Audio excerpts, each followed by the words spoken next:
Yeah, some experts say this may be the biggest hack of all time. It appears this was a scam to enrich the hackers, but the attack now raising national security concerns.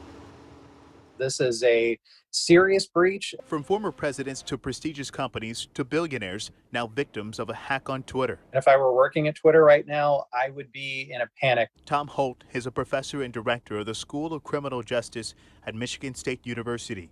The extent of the breach unknown at this time. However, the scam message shared on several prominent pages asked users to send Bitcoin, a cryptocurrency. So somebody's obviously trying to make money. They're trying to do it very quickly. Presidential hopeful Joe Biden's page responding to its account being hacked, saying in part, Twitter locked down the account immediately following the breach and removed the related tweet. Holt now warning us of the national security consequences of the breach. President Trump's page was not hacked. However, he uses Twitter to state official policy and to reach his millions of followers. Social media is not the platform by which you dictate what your administration is going to do.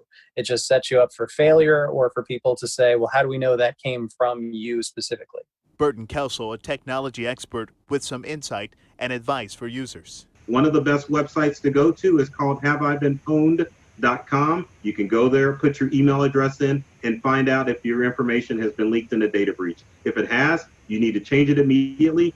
And then finally, never use the same passwords for any of your online accounts.